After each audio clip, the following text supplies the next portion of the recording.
આ સ્કૂલની અંદર તમારી એક બેસ્ટ એવી મોમેન્ટ મને કયો. બુલેટિન બોર્ડમાં ભગવદ્ ગીતાના શ્લોક. કોમર્સની અંદર તમારો એવો કયો ફેવરિટ સબ્જેક્ટ છે? કોમર્સની અંદર મારો ફેવરિટ સબ્જેક્ટ. જો એક દિવસ માટે પ્રિન્સિપાલ એટલે કે આચાર્ય બનાવવામાં આવે, જો મને એક દિવસ માટે પ્રિન્સિપલ બનાવવામાં આવે,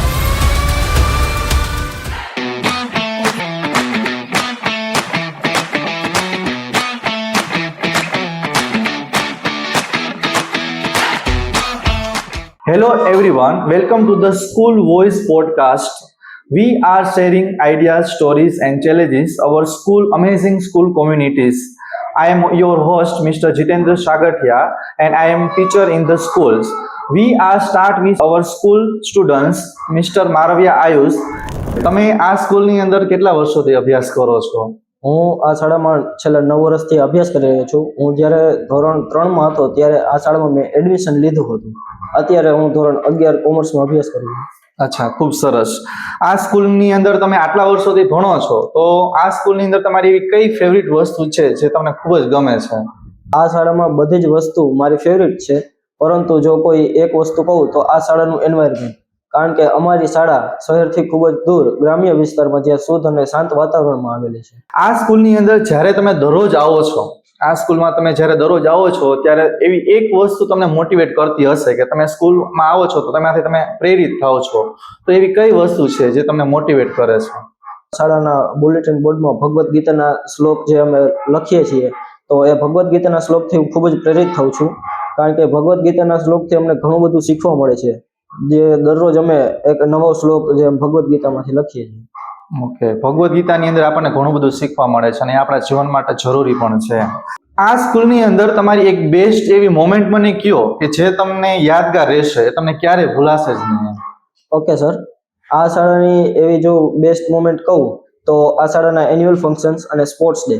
એન્યુઅલ ફંક્શન્સ જે આપણે એવરી યર કરીએ છીએ, જેમાં બધા વિદ્યાર્થીઓ ઉત્સાહથી ભાગ લે છે, જે એન્યુઅલ ફંક્શન બેસ્ટ રહે છે. અને સ્પોર્ટ્સ ડે જે આપણે ઉજવીએ છીએ, જેમાં વિદ્યાર્થીઓ ભાગ લે છે, રમે છે, અલગ અલગ રમત. સ્કૂલની અંદર તમને એન્યુઅલ ફંક્શન ફેવરિટ છે અને સ્પોર્ટ્સ એક્ટિવિટી છે તમારી છે. તમે ઘણા બધા વિષય તો ભણતા જ હશો, 11 કોમર્સની અંદર અભ્યાસ કરો છો, તો કોમર્સની અંદર તમારો એવો કયો ફેવરિટ સબ્જેક્ટ છે? કોમર્સની અંદર મારો ફેવરિટ સબ્જેક્ટ અકાઉન્ટ છે. અકાઉન્ટ મીન્સ કે નામાના મૂળ તત્વો. નામાના મૂળ. તો નામાના મૂળ તત્વો તમને કોણ ભણાવે છે અત્યારે સ્કૂલમાં? પિયુષ સર. એને કારણ કે એની ભણાવવાની રીત એટલી સરળ છે કે કોઈ પણ જે સમ હોય કે દાખલો હોય, કોઈ પણ વાર્ષિક હિસાબ હોય, જે અમને સરળતાથી સમજાઈ જાય છે અને એની ટેસ્ટમાં જોવા જઈએ તો મારે માર્ક પણ સારા આવે છે. ઓકે, ગાણિતિક વિષય તમારો ફેવરિટ છે અને અકાઉન્ટ છે. આ સ્કૂલની અંદર ઘણા બધા સ્ટાફની અંદર શિક્ષકોમાં તમને ભણાવે છે, તો એમાંથી કોઈ એક સ્ટાફનું વ્યક્તિત્વ અથવા કોઈ એક ટીચરનું પર્સનાલિટી મને કહેશો કે જેમાંથી તમે મોટિવેટ થાઓ છો અને તમે ઘણું બધું શીખ્યા છો? અમારા સર જે પિયુષ સર છે, એનું વ્યક્તિત્વ મને ખૂબ જ સારું લાગે છે. કારણ કે એનો સ્વભાવ થોડોક મજાકીયો છે, એ સારી રીતે ભણાવે છે અને એની ભણાવવાની રીત પણ સરળ જ છે. જે અકાઉન્ટ અને સ્ટેટ વિષય લે છે 11th 12th કોમર્સમાં, તો એ સરની પર્સનાલિટી મને સારી લાગે.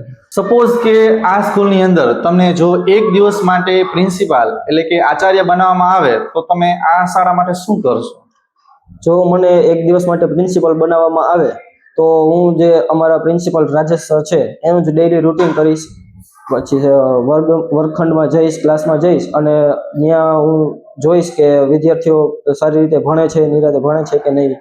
જે સરનું ડેઈલી રૂટીન વર્ક છે એ જ કરીશ. ઓકે, તો એક દિવસ માટે તમે સ્કૂલનું ડેઈલી રૂટીન સરની જેમ, પ્રિન્સિપાલની જેમ ચેક કરશો.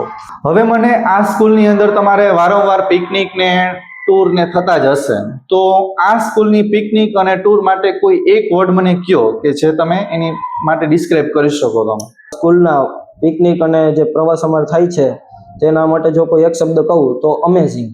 અમારી શાળામાં ખૂબ જ પ્રવાસ થાય છે, જેમ કે કોઈ એજ્યુકેશન બાબતેના પ્રવાસ થાય છે, જેમ કે અદાણી પોર્ટ જે આપણે થયેલો હતો અમારે.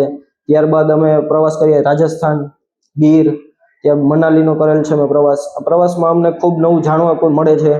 પછી અમે એ પ્રવાસમાં ખૂબ જ મોજ મસ્તી કરે છે. જ્યારે અમે અદાણીએ ગયા હતા ત્યારે અમને ઘણું શીખવા મળ્યું હતું.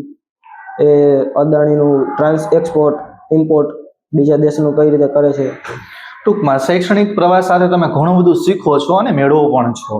જો કોઈ વિદ્યાર્થી આપણી સ્કૂલની અંદર અન્ય વિદ્યાર્થી તરીકે એડમિશન લેવા માટે આવે તો તમે જૂના વિદ્યાર્થી તરીકે આપણી સ્કૂલનો રેફરન્સ આપી અને એને શું સજેસ્ટ કરશો? જો હું જૂના વિદ્યાર્થી તરીકે કોઈ નવો વિદ્યાર્થી એડમિશન લેવા માંગતો હોય તો મને રેફરન્સ કરીશ કે આ સ્કૂલમાં એડમિશન લે, કારણ કે અમારી શાળા તમને ટ્રાન્સપોર્ટેશનની સારી સુવિધા આપે છે. તમને તમારા ઘરેથી સ્કૂલ સુધી અને સ્કૂલેથી ઘર સુધી પહોંચવા માટે ટ્રાન્સપોર્ટેશન સુવિધા બેસ્ટ છે.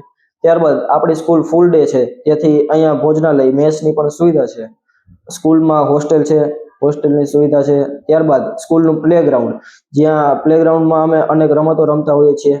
શાળાના લેક્ચર અમારે આવતા હોય છે સ્પોર્ટ્સના. ઓકે, તો આ છે અમારા સ્કૂલનું પોડકાસ્ટ વોઇસ સ્ટેટમેન્ટ્સ, અને જેની અંદર છે આપણા સ્કૂલની અંદર મારવી આયુષે છે એ ઘણી બધી આપણને માહિતી આપી. Thank you so much.